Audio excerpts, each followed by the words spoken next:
11th 14. Our course was shaped to cross the Bay of Biscay and double Cape Finisterre. The wind was fair, though light, and the heat excessive. Nothing could be more monotonous than the time we now passed. The Emperor breakfasted in his own cabin at irregular hours. We took our breakfast at 10 o'clock, in the French style, while the English continued to breakfast in their own way at 8. The Emperor sent for one of us every morning to know what was going on, the distance run, the state of the wind, and other particulars connected with our progress. He read a great deal, dressed towards 4 o'clock, and then came into the general cabin. Here he played at chess with one of the party. At 5 o'clock, the Admiral, having come out of his cabin a few minutes before, announced that dinner was on the table. It is well known that Napoleon was scarcely ever more than 15 minutes at his dinner. Here the 2 courses alone occupied from an hour to an hour and a half. This was to him a most serious annoyance, though he never mentioned it. His features, gestures, and manner always evinced perfect indifference. Neither the new system of cookery, the difference or quality of the dishes, ever met with censure or approbation. He never expressed any wish or objection on the subject.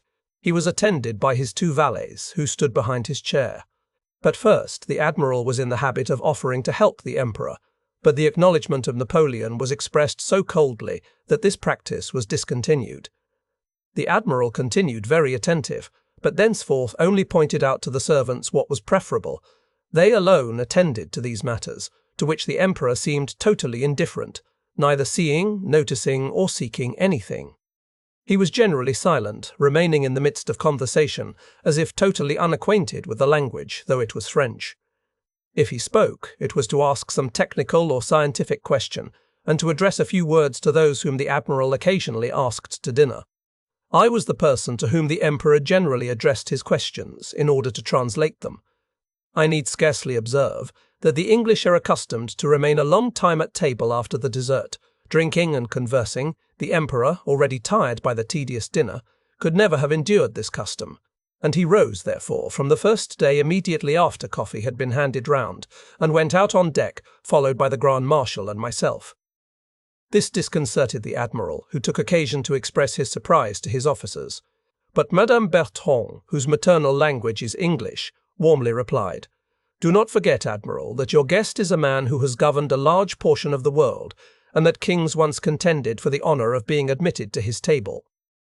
"Very true," rejoined the Admiral, "and this officer, who possesses good sense, a becoming pliability of manners, and sometimes much elegance, did his utmost from that moment to accommodate the Emperor in his habits. He shortened the time of sitting at table, ordering coffee for Napoleon and those who accompanied him, even before the rest of the company had finished their dinner. The moment Napoleon had taken his coffee, he left the cabin, upon which everybody rose till he had quitted the room, and then continued to take their wine for another hour. The Emperor remained walking on deck till dark, attended by the Grand Marshal and myself. This became a regular practice, and was seldom omitted. On returning to the after cabin, he sat down to play 21 with us, and generally retired in about half an hour. Singular good fortune of the Emperor. 15th. We asked permission to be admitted into the Emperor's presence this morning, and all entered his cabin at the same time. He was not aware of the cause of this visit. It was his birthday, which seemed to have altogether escaped his recollection. We had been in the habit of seeing him on that anniversary, on a much larger stage, and in the midst of his power. But never were our vows more sincere, or our hearts more full of attachment than on the present occasion. The days now exactly resembled each other. At night we constantly played at 21, the Admiral and some of his officers being occasionally of the party. The Emperor used to retire after losing, according to custom, his 10 or 12 Napoleons. This happened to him daily, because he would persist in leaving his stake on the table until it had produced a considerable number. Today he had gained from 80 to 100. The Admiral dealt the cards. The Emperor still wished to leave his winnings, in order to see how far he could reach, but thought he could perceive it would be quite as agreeable to the Admiral if he stopped where he was. The Emperor had won 16 times, and might have won more than 60,000 Napoleons. While all present were expatiating on his being thus singularly favoured by fortune, an English officer observed that it was the anniversary of his birthday, continuation of the voyage, occupations, the Emperor's origin and family, anecdotes. 16th, 21st. We doubled Cape Finisterre on the 16th, passed Cape St. Vincent on the 18th, and were opposite the Straits of Gibraltar next day. Continuing our course along the coast of Africa towards Madeira, nothing worthy of remark occurred, there being perfect uniformity in our habits and mode of passing the time. If there was any difference, it could only arise from the subject of our conversation. The Emperor usually remained in his cabin during the whole morning. So excessive was the heat that he only wore a very slight dress. He could not sleep and frequently rose in the night. Reading was his chief occupation. I was sent for almost every morning and translated from the Encyclopaedia Britannica and such other books as were on board, whatever they contained relative to St. Helena or the countries near which we were sailing. This led to my historical atlas being brought under review. Napoleon had merely glanced at it on board the Bellerophon, and before that time he had but a very indistinct notion of the work. I now had the satisfaction of seeing it in the Emperor's hands for several days, and of hearing him express the warmest approbation of my labours. The quantity and arrangement of the matter seemed more particularly to please him. He had, in fact, hitherto been but little acquainted with the book. Passing over all the others, his chief attention was attracted by the geographical charts, more especially the map of the world, which seemed principally to excite his notice and applause. I did not attempt to convince him that the geography was the weakest part of the work, displaying far less labour and research than other parts. The general tables could not easily be surpassed, either as to their method, symmetry, or facility for use, while each of the genealogical tables presented a miniature history of the country they concerned, and of which they were, in all respects, both a complete analysis and a collection of elementary materials. The Emperor asked me whether the work had been used in all our systems of education, adding that had it been better known to him, all the schools and lyceums should have been furnished with it. I was also asked why I had published it under the borrowed name of Le Sage. I replied that a very imperfect sketch had been published in England just after my emigration, at a time when we could not acknowledge our names without danger to our relations, and, perhaps, said I, laughing, I was not then cured of the prejudices of my youth, like the nobles of Bretagne, who deposited their swords with the registrar of the civil court while engaged in trade, that they might not derogate from their family dignity. As already observed, the Emperor always rose from table long before the rest of the company. The Grand Marshal and I always followed him to the quarterdeck, where I was frequently left alone with him, as General Bertrand had often to attend his wife, who suffered excessively from seasickness. After the preliminary remarks on the weather, the ship's progress, and the winds, Napoleon used to start a subject of conversation, or revive that of the preceding or some other former day. And when he had taken 8 or 9 turns the whole length of the deck, he would seat himself on the second gun from the gangway on the larboard side. The midshipmen soon observed this habitual predilection, so that the cannon was thenceforth called the Emperor's gun. It was there that Napoleon often conversed for hours together, and that I learned for the first time a part of what I am about to relate, in doing which I wish to observe that I shall at the same time add whatever I collected in a variety of subsequent conversations, thus presenting at one view all that I have heard worth noting on the subject. This is, perhaps, the proper place to repeat, once for all, that if little order or method be found in my journal, it arises from the manner in which I am pressed for time. My contemporaries expect the work, and the state of my health precludes all application. Thus situated, I am fearful of not having time to finish it. Such are my excuses, unfortunately too valid, such are my claims to indulgence, as to the style and arrangement of my facts.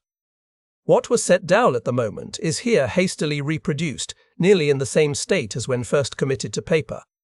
The name of Bonaparte may be spelt either Bonaparte or Buonaparte, as all Italians know. Napoleon's father always introduced the U, and his uncle, the Archdeacon Lucien, who survived Napoleon's father, and was a parent to Napoleon and his brothers at the same time, and under the same roof, wrote it Bonaparte. During his youth, Napoleon followed the example of his father. On attaining the command of the army of Italy, he took good care not to alter the orthography, which agreed with the spirit of the language, but at a later period, and when amongst the French, he wished to adopt their orthography, and thenceforth wrote his name Bonaparte. This family for many years made a distinguished figure in the Bolognese territory. It was very powerful and is to be found inscribed on the Golden Book of Bologna, as also amongst the patricians of Florence. When Napoleon, as general-in-chief of the army of Italy, entered Trevisa, at the head of his victorious army, the principal inhabitants came to meet him, bringing title deeds and records, which proved that his family had once been one of the most eminent in their city.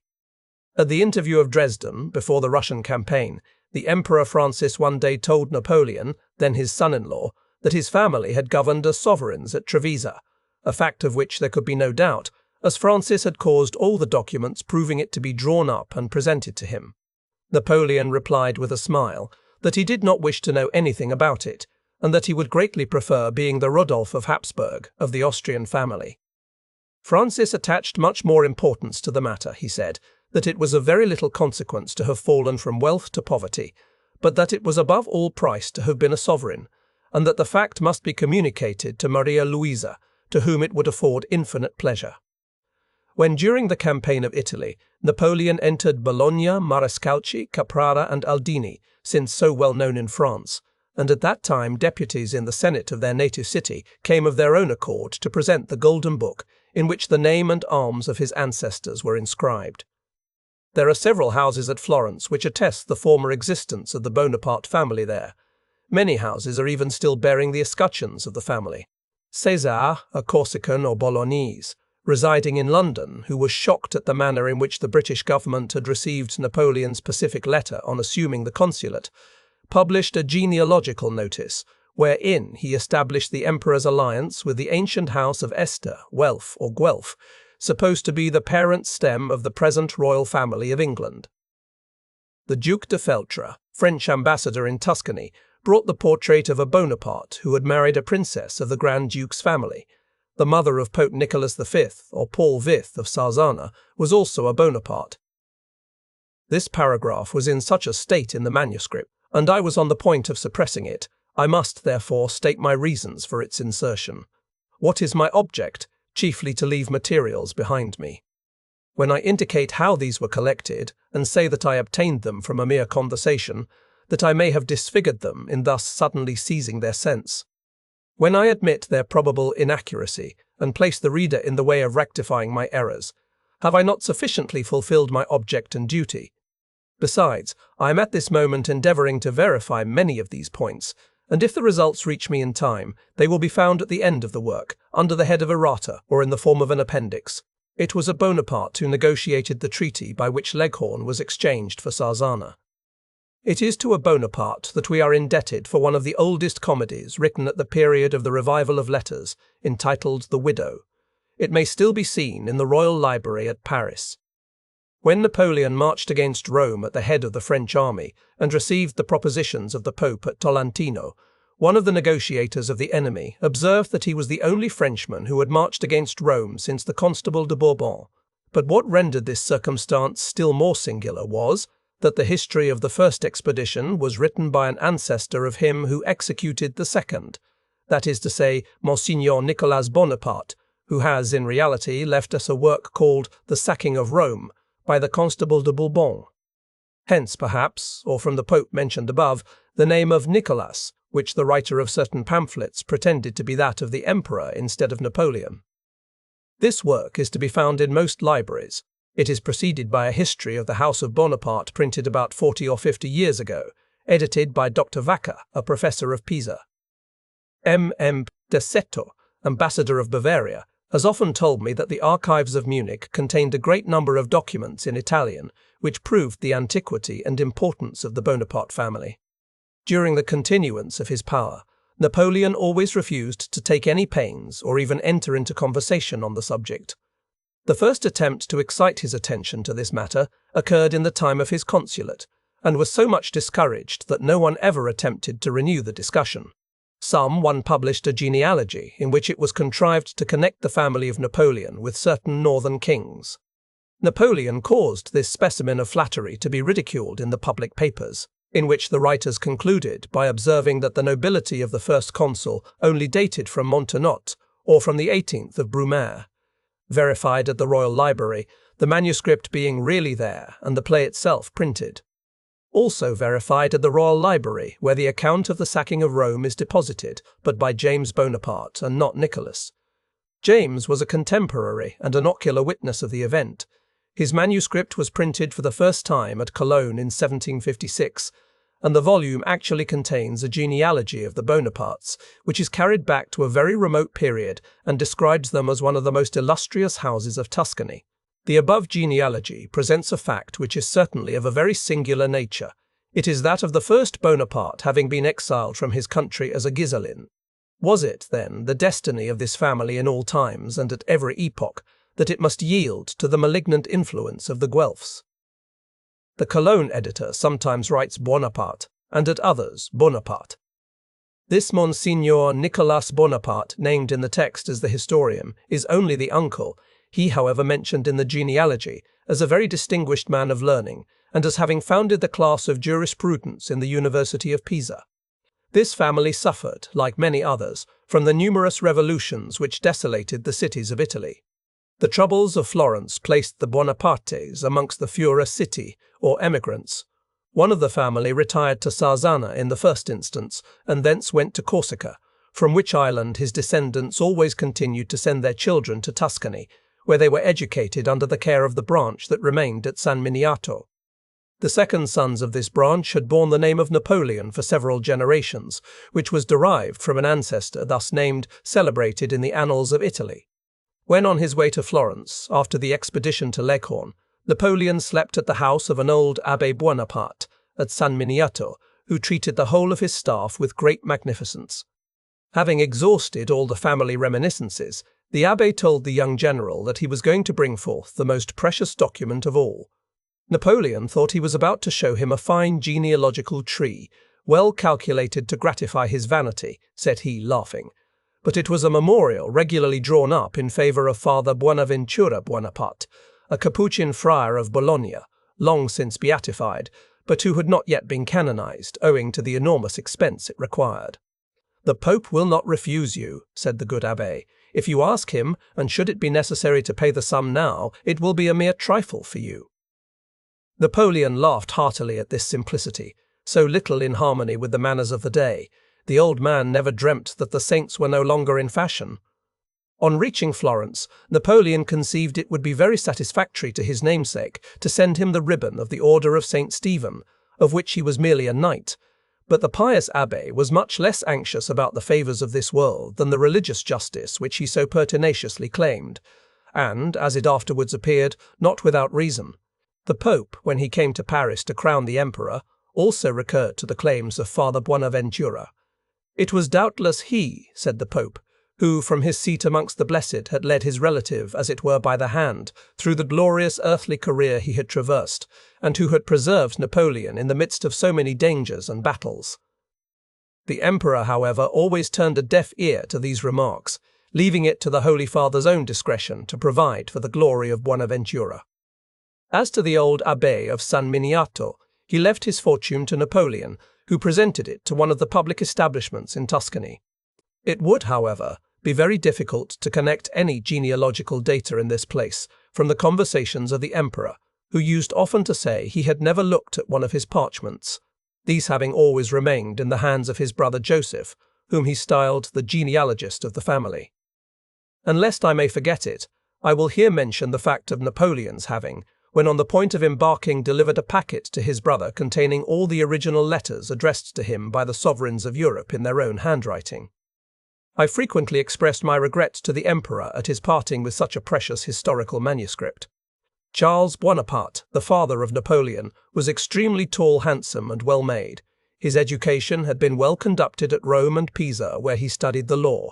He is said to have possessed great spirit and energy. It was he who, on its being proposed to submit to France in the public assembly of Corsica, delivered a speech which electrified the whole country. He was not more than 20 years of age at this period. "If it only depended on the will to become free," said he, "all nations would be so. Yet history teaches us that very few have attained the blessings of liberty, because few have had energy, courage, and virtue enough to deserve them." When the island was conquered, he wished to accompany Paoli in his emigration, but an old uncle, the Archdeacon Lucien, who exercised the authority of a parent over him, prevented his departure. In 1779, Charles Bonaparte was elected deputy to represent the nobles of Corsica at Paris, where he brought young Napoleon with him, then only 10 years old. He passed through Florence on his way and obtained a letter of introduction from the Grand Duke Leopold to his sister, the Queen of France. It was to his known rank and the respectability of his name and family in Tuscany that he was indebted for this mark of attention. There were 2 French generals in Corsica at the above period, so inimical to each other that their quarrels formed 2 parties. One was M. de Marbeuf, a mild and popular character, and the other M. de Narbonne, Pellet distinguished for haughtiness and violence. The latter, from his birth and superior interest, must have been a dangerous man for his rival. Fortunately for M. de Marbeuf, he was much more beloved in the... When the deputation headed by Charles Bonaparte arrived at Versailles, he was consulted on the dispute, and the warmth of his testimony obtained a triumph for Marbeuf. The Archbishop of Lyon, nephew to Marbeuf, thought it his duty to wait on the deputy and thank him for the service he had rendered. On young Napoleon's being placed in the military school of Brienne, the Archbishop gave him a special recommendation to the family of Brienne, which lived there during the greater part of the year, hence the friendly demeanour of the Marbeufs and Brienne towards the children of the Bonaparte family. Calumny has assigned another cause, but the simple examination of dates is fully sufficient to prove its absurdity. Old M. de Marbeuf, who commanded in Corsica, lived at Ajaccio, where the family of Charles Bonaparte was one of the principal. Madame Bonaparte being the most fascinating and beautiful woman in the town, it was very natural for the general to frequent her house in preference to many other places of resort. Charles Bonaparte died at the age of 38 of an induration in the glands of the stomach. He had experienced a temporary cure during one of his visits to Paris, but became the victim of a second attack at Montpellier, where he was interred in one of the convents of the city. During the consulate, the notables of Montpellier, through the medium of their compatriot Chaptal, Minister of the Interior, solicited the permission of the first consul to erect a monument to the memory of his father. Napoleon thanked them for their good intentions, but declined acceding to their solicitation. "Let us not disturb the repose of the dead," said he. "Let their ashes remain in peace. I have also lost my grandfather and great-grandfather. Why not erect monuments to them? It is going too far back. Had my father died yesterday, it would be proper and natural that my grief should be accompanied by some signal mark of respect. But his death took place 20 years ago. It is an event of no public interest, and it is useless to revive the recollection of it." At a subsequent period, Louis Bonaparte, without the knowledge of Napoleon, had his father's remains disinterred and removed to Saint-Lô, where he erected a monument to his memory. Charles Bonaparte had been the very reverse of devout. He had even written some anti-religious poems, and yet at the period of his death, said the emperor, there were not priests enough for him in Montpellier. In this respect he was very different from his brother Archdeacon Lucien, a very pious and orthodox ecclesiastic who died long after him at a very advanced age. On his deathbed he took great umbrage at Fesch, who, being by this time a priest, ran to him in his stole and supplice to assist him in his last moments. Lucien begged that he would suffer him to die in peace, and he breathed his last surrounded by the members of his family, giving them philosophic counsel and patriarchal benedictions. The emperor frequently spoke of his old uncle, who had been a second father to him, and who was, for a length of time, the head of the family. He was Archdeacon of Ajaccio, one of the principal dignities of the island. His prudence and economy re-established the affairs of the family, which had been much deranged by the extravagance of Charles. The old uncle was much revered, and enjoyed considerable authority in the district. The peasantry voluntarily submitted their disputes to his decision, and he freely gave them his advice and his blessing. Charles Bonaparte married Mademoiselle Laetitia Ramolini, whose mother, after the death of her first husband, married Captain Fesch, an officer in one of the Swiss regiments which the Genoese usually maintained in the island. Cardinal Fesch was the issue of this second marriage, and was consequently step-brother to Madame and uncle to the Emperor. Madame was one of the most beautiful women of her day, and she was celebrated throughout Corsica. Paoli, in the time of his power, having received an embassy from Algiers or Tunis, wished to give the savage envoys some notion of the attractions of the island, and for this purpose he assembled together all the most beautiful women in Corsica. Among them, Madame took the lead. Subsequently, when she travelled to Brienne to see her son, her personal charms were remarked even in Paris. During the war for Corsican liberty, Madame Bonaparte shared the dangers of her husband, who was an enthusiast in the cause. In his different expeditions, she frequently followed him on horseback while she was pregnant with Napoleon. She was a woman of extraordinary vigour of mind, joined to considerable pride and loftiness of spirit. She was the mother of 13 children, and she might have had many more, for she was a widow at 30. Of these 13, only 5 boys and 3 girls lived, all of whom played distinguished parts in the reign of Napoleon. Joseph, the eldest of the family, was originally intended for the church on account of the influence possessed by Marboff, Archbishop of Lyons, who had the patronage of numerous livings. He went through the regular course of study, but when the moment arrived for taking orders, he refused to enter the ecclesiastical profession. He was successively King of Naples and Spain. Louis was King of Holland, and Jerome King of Westphalia. Eliza was Grand Duchess of Tuscany, Caroline, Queen of Naples, and Pauline, Princess Borghese. Lucien, who through his marriage and a mistaken direction of character doubtless forfeited a crown, atoned for all his past errors by throwing himself into the arms of the Emperor on his return from Elba, at a moment when Napoleon was far from relying on the certainty of his prospects. Lucien, the Emperor used to say, passed a turbulent career in his youth.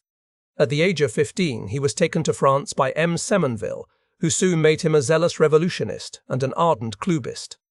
On this subject, the Emperor said that in the numerous libels published against him were some addresses or letters bearing, among other signatures, that of Brutus Bonaparte, which were attributed to him, Napoleon. He would not affirm, he added, that these addresses were not written by some individual of the family, but he could declare that they were not his production.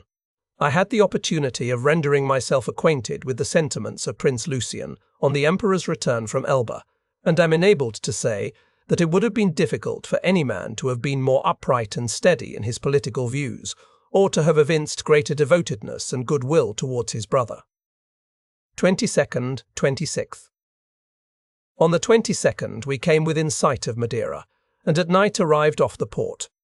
Only 2 of the vessels cast anchor to take on board supplies for the squadron. The wind blew very hard, and the sea was exceedingly rough. The Emperor found himself indisposed, and I was also ill. A sudden gale, the air was excessively hot, and seemed to be impregnated with small particles of sand. We were now assailed by the emanations of the terrible winds from the deserts of Africa. This weather lasted throughout the whole of the following day. Our communication with the shore became extremely difficult. The English consul came on board, and informed us that for many years there had not been such a hurricane at Madeira. The vintage was entirely destroyed, all the windows in the town were broken, and it had been found scarcely possible to breathe in the streets. All this time we continued tacking about before the town, which we continued to do throughout the whole of the following night, and the 24th, when we took on board several oxen and stores of other provisions, such as unripe oranges, bad peaches, and tasteless pears. The figs and grapes were, however, excellent. In the evening we made way with great rapidity, the wind still blowing hard. On the 25th and 26th we lay to, during a portion of each day, to distribute provisions among the vessels composing the squadron.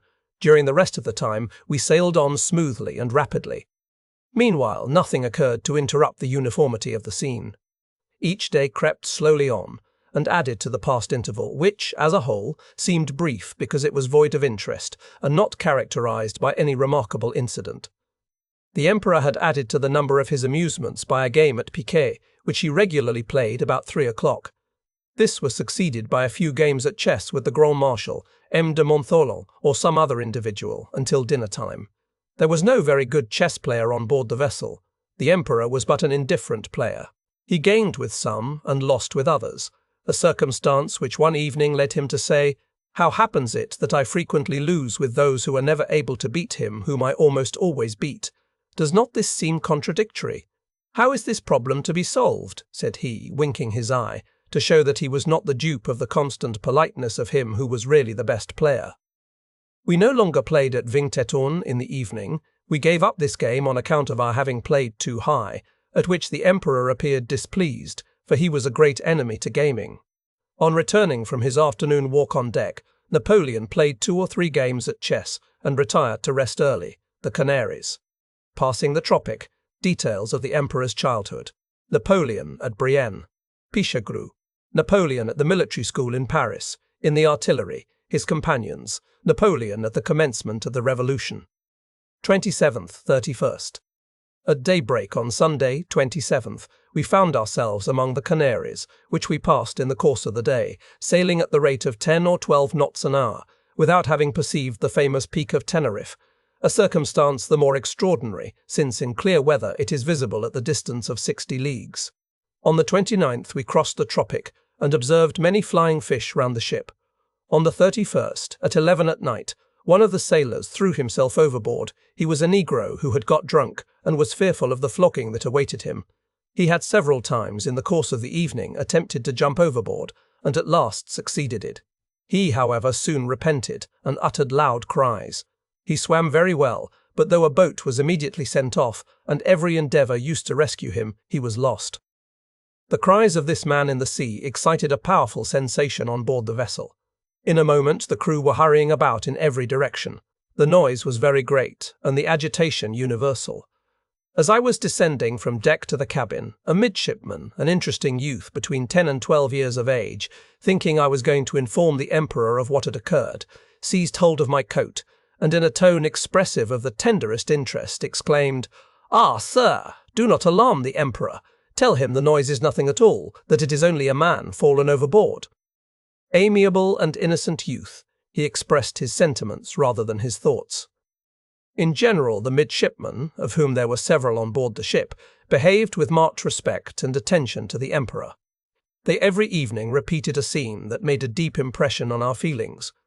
Early in the morning, the sailors carried up their hammocks and put them in the large nettings at the sides of the ship, and about 6 in the evening they carried them away at the signal of a whistle. Those who were tardy in the performance of this duty received a certain punishment. On the signal being given, a great bustle ensued, and it was gratifying to see the midshipmen at this moment form a circle round the Emperor, whether he might be standing in the middle of the deck or resting on his favourite gun. They watched his motions with an anxious eye, and either by signs or words directed the sailors to avoid incommoding him. The Emperor frequently observed this conduct, and remarked that youthful hearts were always inclined to enthusiasm.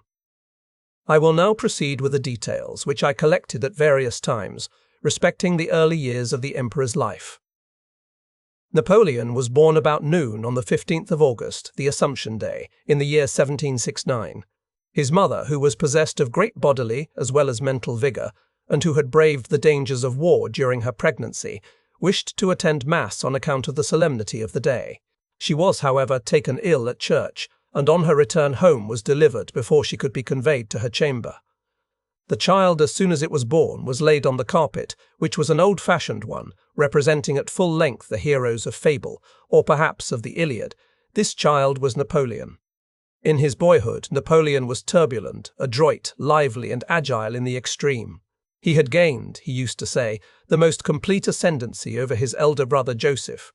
The latter was beaten and ill-treated, complaints were carried to the mother, and she would begin to scold before poor Joseph had even time to open his mouth. At the age of 10, Napoleon was sent to the military school at Brienne. His name, which in his Corsican accent he pronounced as if written Napoleone, from the similarity of the sound procured for him, among his youthful companions, the nickname of La Palais Ornez, straw in his nose. At this period, a great change took place in Napoleon's character. In contradiction to all the apocryphal histories which contain anecdotes of his life, he was, when at Brienne, mild, quiet, and susceptible. One day the quartermaster, who was a man of harsh disposition, and who never took the trouble of considering the physical and moral shades of character in each individual scholar, condemned Napoleon by way of punishment to wear the sage coat and to take his dinner on his knees at the door of the refectory. Napoleon, who had a vast share of pride and self-conceit, was so mortified by this disgrace that he was seized with a violent retching and suffered a severe nervous attack. The headmaster of the school, happening accidentally to pass by, relieved him from the punishment, reproving the quartermaster for his want of discernment, and Father Patron, the professor of mathematics, was very indignant on finding that his first mathematician had been treated with so little respect. On attaining the age of puberty, Napoleon's temper became morose and reserved. His passion for reading was carried to excess, and he eagerly devoured the contents of every book that fell in his way. Pichegru was at this time his quartermaster and his tutor in the 4 rules of arithmetic. Pichegru was a native of the Franche-Comté, where his family were farmers. The Minimes monks of Champagne were appointed to superintend the military school of Brienne. Owing to their poverty, however, so few individuals were induced to enter their order that they found themselves inadequate to the task imposed on them, and they solicited the assistance of the Minimes monks of the Franche-Comté, of whom Father Patrol was one. An aunt of Pichegru, a nun of La Charité, followed Patrol for the purpose of superintending the infirmary, and she was accompanied by her nephew, a youth who was admitted to the school to receive his education gratuitously. Pichegru, who was extremely clever, was on his attaining a suitable age, made quartermaster and tutor under Father Patrol, who had taught him mathematics. He intended to become a monk, which was the sole object of his ambition and of his aunt's wishes.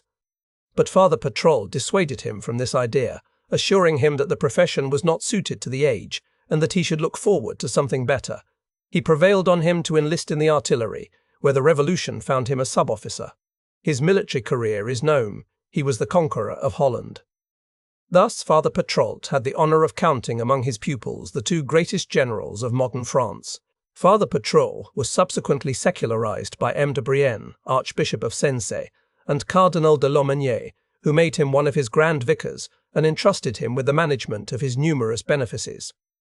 At the time of the Revolution, Father Patrol, though his opinions were widely opposite to those of his patron, nevertheless exerted every endeavour to save him, and with this view applied to Dantou, who was a native of the same part of France to which the cardinal and himself belonged, but all was unavailing, and it is supposed that Patrol, after the manner of the ancients, rendered to the cardinal the service of procuring for him a poisoned draught to save him from the scaffold. Madame de Lomenie, the cardinal's niece, before her life was sacrificed by the revolutionary tribunal, entrusted Father Patrol with the care of her two daughters, who were yet in their childhood. The moment of terror having passed away, their aunt, Madame de Brienne, who had escaped the storm and preserved a considerable portion of her fortune, applied to Father Patrol for the children, but he refused to give them up, on the ground that their mother had directed him to withdraw them from the world, and devote them to the occupation of peasants. He had conceived the design of literally executing these figurative commands, and was on the point of uniting them to two of his own nephews. "I was then," said Napoleon, "General of the Army of the Interior, and I became the mediator for the restoration of the two children, an object which was accomplished not without difficulty." Patrol employed every possible means of resistance. These daughters of Madame de Lomenier were the two ladies whom you have since known by the names of Madame de Malnesia and the beautiful Madame de Canizy, Duchesse de Vicepsa. Father Patrol, having renewed his acquaintance with his old pupil, followed him and joined the army of Italy, where he proved himself better able to calculate projectiles than to meet their effects. At Montenotte, Millesimo, and Dago, he evinced the most puerile cowardice. He did not like Moses' fall to praying when he ought to have been fighting, but he passed his time in weeping. The general-in-chief appointed him administrator of domains at Milan, from which he derived considerable profits. On Napoleon's return from Egypt, he presented himself to him. He was no longer the little Minimes monk of Champagne, but a corpulent financier, possessed of upwards of 1,000,000. 2 years afterwards, he again sought an interview with the first consul at Malmaison. He now looked mean, dejected, and shabbily dressed. "How is this?" inquired the consul. "You see before you a ruined man," replied Patrol, "one who is reduced to beggary, the victim of severe misfortune." The first consul determined to investigate the truth of this statement. He discovered that Father Patrol had commenced the trade of an usurer. The great calculator had lost his fortune through bankruptcies in lending at great risk for a high interest. "I have already paid my debt," said the first consul at his next interview with him. "I can do no more for you. I cannot make a man's fortune twice." He contented himself with granting Patrol a pension sufficient for his subsistence. Napoleon retained but a faint idea of Pichegru. He remembered that he was a tall man, rather red in the face. Pichegru, on the contrary, seems to have preserved a striking recollection of young Napoleon. When Pichegru joined the Royalist party, he was asked whether it would not be possible to gain over the general-in-chief of the army of Italy. "To attempt that would only be wasting time," he said, "from my knowledge of him. When a boy, I am sure he must be a most inflexible character. He has taken his resolutions, and he will not change them." The emperor has often been much amused at the tales and anecdotes that are related of his boyhood. In the numerous little publications which he had happened to peruse, he acknowledged scarcely any of them. There is one relative to his confirmation at the military school of Paris, which, however, he admitted to be true. It is as follows. The archbishop who confirmed him, manifesting his astonishment at the name of Napoleon, said he did not know of any such saint, and that there was no such name in the calendar. The boy quickly replied that could be no rule, since there were an immense number of saints and only 365 days. Napoleon never observed his festival day until after the Concordat. His patron saint was a stranger to the French calendar, and even where his name is recorded, the date of his festival is a matter of uncertainty. The Pope, however, fixed it for the 15th of August, which was at once the emperor's birthday and the day of the signing of the Concordat. 2. In 1783, Napoleon was one of the scholars who, at the usual competition at Brienne, were fixed upon to be sent to the military school at Paris to finish their education. The choice was made annually by an inspector who visited the 12 military schools. This office was filled by the Chevalier de Carvalho, a general officer and the author of a work on military tactics. He was also the tutor of the present King of Bavaria, who in his youth bore the title of Duc de Douai-Pons. Carvalho was an amiable old man, and well adapted to discharge the duty of inspector of the military schools. He was fond of the boys, played with them when they had finished their examinations, and permitted those who had acquitted themselves most to his satisfaction to dine with him at the table of the monks. He was particularly attached to young Napoleon, and took a pleasure in stimulating him to exertion. He singled him out to be sent to Paris, though it would appear he had not at that time attained the requisite age. The lad was not very far advanced in any branch of education except mathematics, and the monks suggested that it would be better to wait till the following year, to afford time for further improvement. But this the Chevalier de Carvalho would by no means agree to. "I know what I am about," said he, "and if I am transgressing the rules, it is not on account of family influence. I know nothing of the friends of this youth. I am actuated only by my own opinion of his merit. I perceive in him a spark of genius which cannot be too early fostered." The worthy Chevalier died suddenly, before he had time to carry his determination into effect, but his successor, M. de Rednaud, who would not perhaps have evinced half his penetration, nevertheless fulfilled his decision, and young Napoleon was sent to Paris. At this period he began to develop qualities of a superior order, decision of character, profound reflection, and vigorous conceptions. It would appear that from his earliest childhood his parents rested all their hopes on him. His father, when on his deathbed at Montpellier, though Joseph was beside him, spoke only of Napoleon, who was then at the military school. In the delirium with which he was seized in his last moments, he incessantly called Napoleon to come to his aid with his great sword. The grand-uncle, Lucien, who on his deathbed was surrounded by all his relatives, said, addressing himself to Joseph, "You are the oldest of the family, but there is the head of it," pointing to Napoleon. "Never lose sight of him." The emperor used to laugh and say, "This was a true disinheritance. It was the scene of Jacob and Esau." Having myself been educated at the military school of Paris, though at an earlier period than that at which Napoleon attended it, I was enabled on returning from my emigration to converse about the emperor with the masters who had been common to us both. Maître de l'Aiguille, our teacher of history, used to boast that the records of the military school contained proofs of his having foretold the great career which his pupil was destined to fill, and that he had frequently, in his notes, eulogized the depth of his reflection and the shrewdness of his judgment. He informed me that the first consul used often to invite him to breakfast at Malmaison, and that he always took pleasure in conversing about his old lessons. "That which made the deepest impression on me," said he one day to M. de l'Aiguille, "was the revolt of the Constable de Bourbon, though you did not present it to us precisely in its proper light.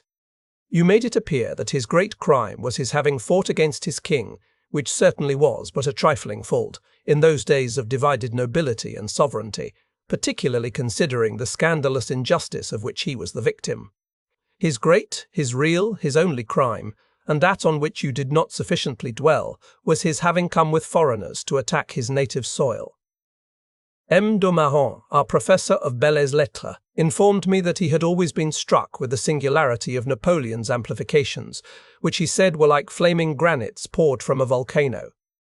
Only one individual formed a mistaken idea of him. That was M. Bauer, the dull, heavy German master. Young Napoleon never made much advancement in the German language, which offended Bauer, and he in consequence formed a most contemptible opinion of his pupil's abilities.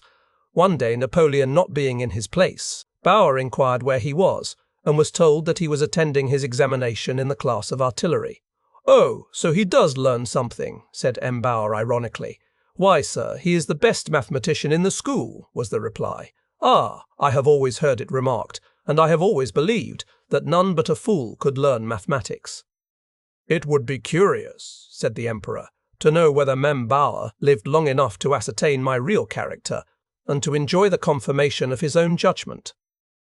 Napoleon was scarcely 18 years of age when the Abbé Raynal, struck with the extent of his acquirements, appreciated his merits so highly as to make him one of the ornaments of his scientific déjeuner.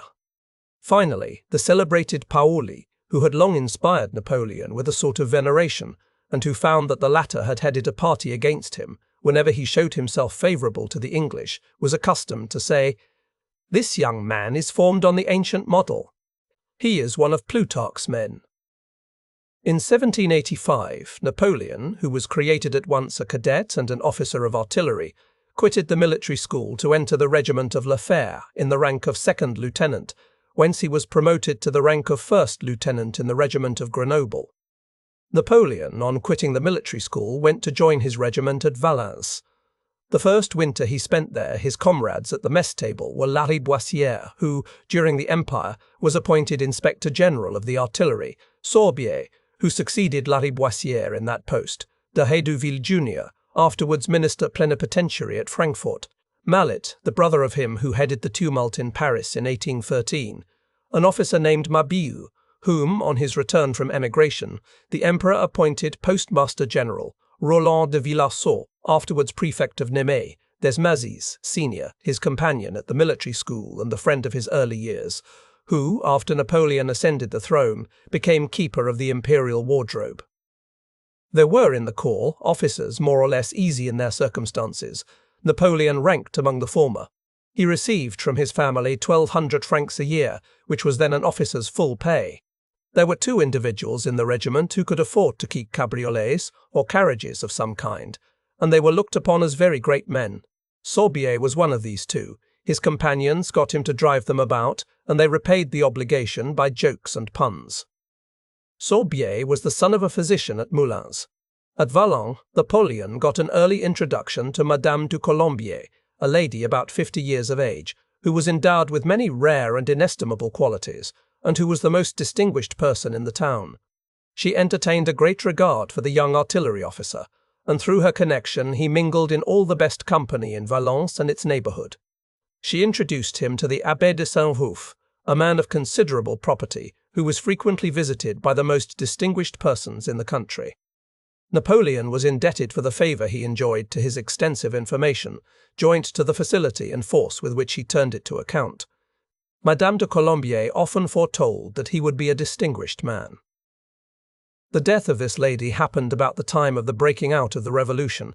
It was an event in which she took great interest, and in her last moments was heard to say that if no misfortune befell young Napoleon, he would infallibly play a distinguished part in the events of the time. The Emperor never spoke of Madame du Colombier, but with expressions of the tenderest gratitude, and he did not hesitate to acknowledge that the valuable introductions and superior rank in society which she procured for him had great influence over his destiny. The gaiety which Napoleon enjoyed at this period of his life excited great jealousy on the part of his fellow officers. They were displeased at seeing him absent himself so frequently from among them, though his doing so could be no reasonable ground of offence to them. Fortunately, the commandant, M. d'Urtuby, had formed a just estimate of his character. He shewed him great kindness, and afforded him the means of fulfilling his military duties, and at the same time of mingling in the pleasures of society. Napoleon conceived an attachment for Mademoiselle du Colombier, who, on her part, was not insensible to his merits. It was the first love of both, and it was that kind of love which might be expected to arise at their age and with their education.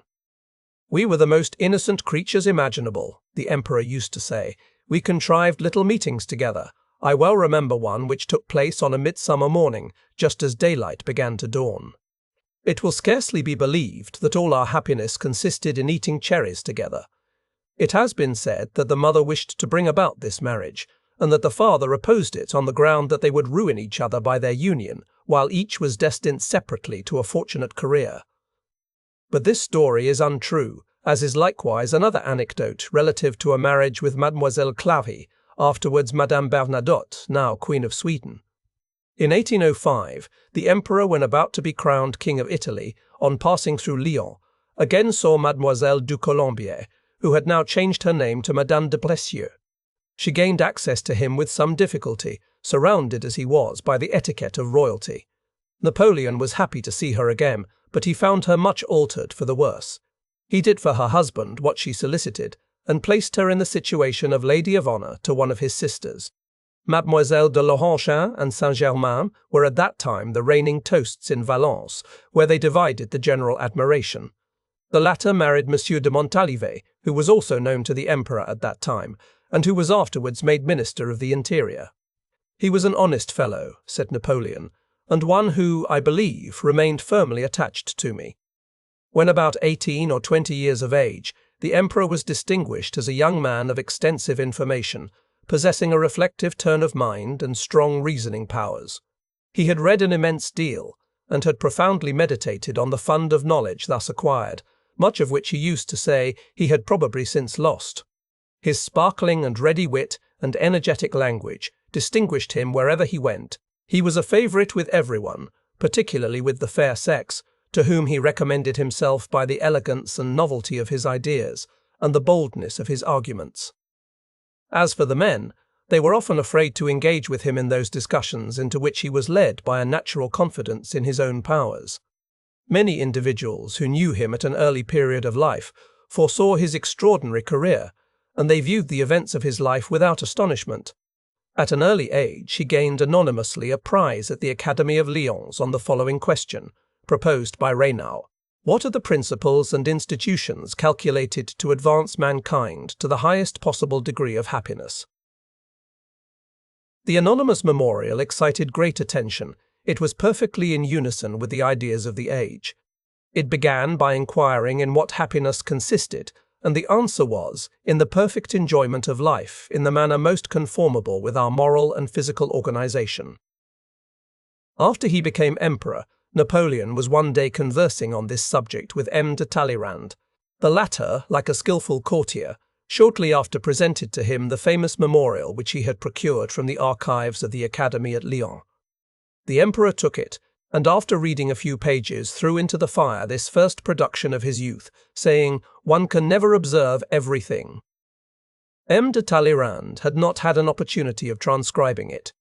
The Prince de Condé one day communicated his intention of visiting the artillery school at Auxonne, and the cadets considered it a high honour to be examined by that military prince.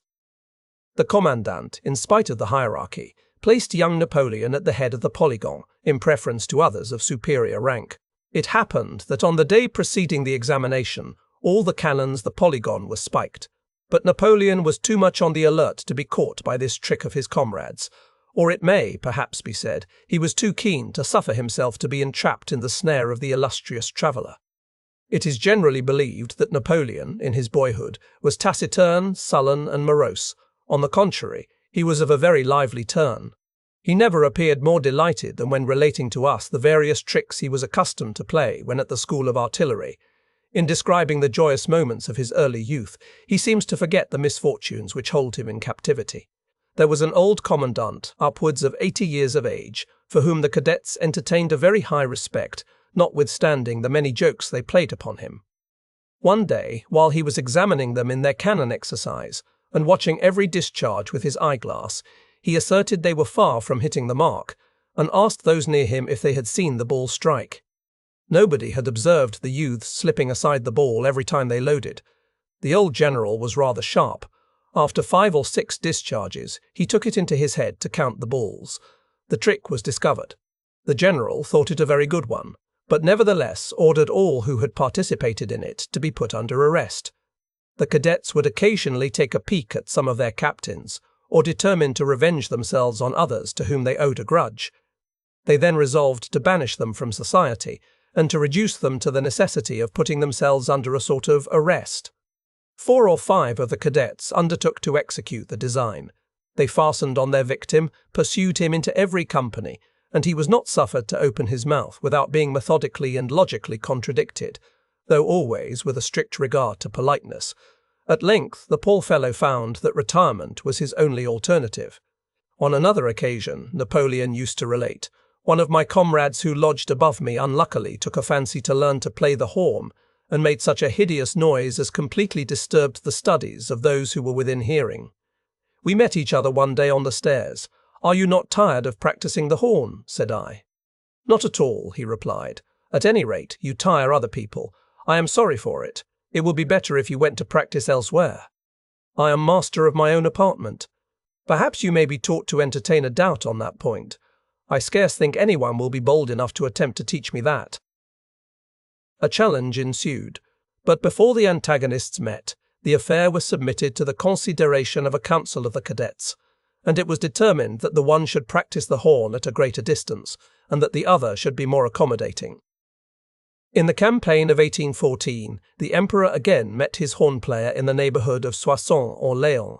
He was residing on his estate, and gave some important information respecting the enemy's position. The emperor made him one of his aides de camp. This officer was Colonel Bussy. When attached to his artillery regiment, Napoleon seized every opportunity of mingling in company, where he invariably made an agreeable impression. Women at that time attached a high value to talent in the other sex. It was a quality which never failed to win their good graces. Napoleon, at this period, performed what he termed his sentimental journey from Valence to Mont-Cenis in Burgundy, and he intended to write an account of it after the manner of Sterne. The faithful Desmazis was of the party. He was constantly with him, and his narrative of Napoleon's private life, if combined with the details of his public career, would form a perfect history of the emperor. It would then be seen that, however extraordinary his life might be with respect to its incidents, yet nothing could be more simple or natural than its course. Circumstances and reflection have considerably modified his character. Even his style and expression, now so concise and laconic, was in his youth diffuse and emphatic. At the time of the Legislative Assembly, Napoleon assumed a serious and severe demeanour, and became less communicative than before. The army of Italy also marked another epoch in his character. His extreme youth, when he went to take the command of the army, rendered it necessary that he should evince great reserve and the utmost strictness of morals. "This was indispensably necessary," said he, "to enable me to command men so much above me in point of age. I pursued a line of conduct truly irreproachable and exemplary. I proved myself a sort of Cato. I must have appeared such in the eyes of all. I was a philosopher and a sage." In this character he appeared on the theatre of the world. Napoleon was in garrison at Valence when the revolution broke out. At that time it was a point of particular importance to cause the artillery officers to emigrate, and the officers, on their part, were very much divided in opinion. Napoleon, who was imbued with the notions of the age, possessing a natural instinct for great actions and a passion for national glory, espoused the cause of the revolution, and his example influenced the majority of the regiment. He was an ardent patriot under the Constituent Assembly, but the Legislative Assembly marked a new period in his ideas and opinions. He was at Paris on the 21st of June, 1792, and witnessed the insurrection of the people of the faubourgs, who traversed the garden of the Tuileries and forced the palace. There were but 6,000 men, a mere disorderly mob, whose language and dress proved them to belong to the very lowest class of society. Napoleon was also a witness of the events of the 10th of August, in which the assailants were neither higher in rank nor more formidable in number. In 1793, Napoleon was in Corsica, where he had command in the National Guards. He opposed Paoli as soon as he was led to suspect that the veteran, to whom he had hitherto been so much attached, entertained the design of betraying the island to the English. Therefore it is not true, as has been generally reported, that Napoleon, or some of his family, were at one time in England, proposing to raise a Corsican regiment for the English service. The English and Paoli subdued the Corsican patriots and burnt Ajaccio. The house of the Bonapartes was destroyed in the general conflagration, and the family were obliged to fly to the continent. They fixed their abode at Marseille, whence Napoleon proceeded to Paris.